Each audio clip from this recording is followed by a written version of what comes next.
Reacher Season 2 lost its way a little and experienced a slight dip in quality, but Reacher Season 3 can easily fix the issues that have risen.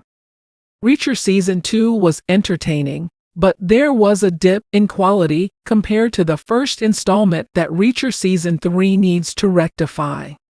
The show's first season hit the ground running by establishing its own set of hallmarks and tropes, many of which were unfortunately dispensed with in Season 3.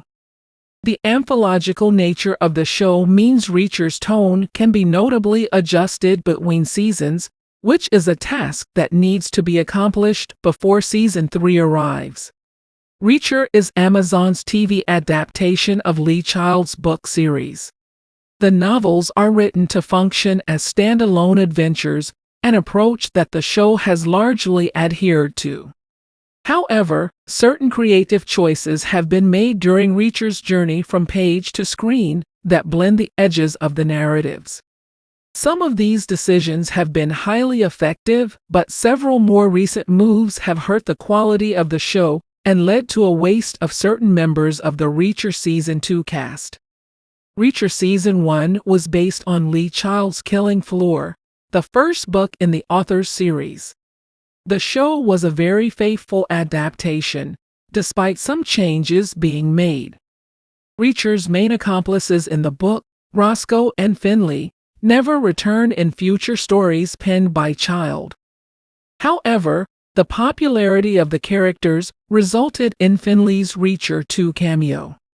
This shows that Amazon is willing to allow Child's characters to jump between stories in a way that the author was not, and it's a feat that should be repeated in Reacher Season 3. Although Malcolm Goodwin's Oscar Finley has already made a repeat appearance, he would be welcomed back with open arms for another cameo or even a more substantial run on the show.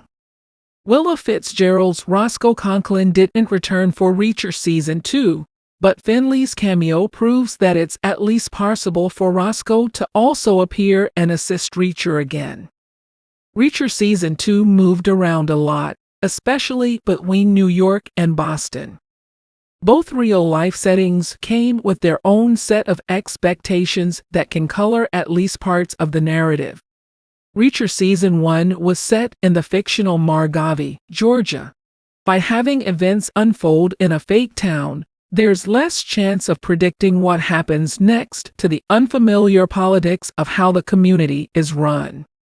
All eyes were on Reacher in Season 1 due to his status as an outsider in small-town America, whereas he blended in too well in New York, reducing the tension.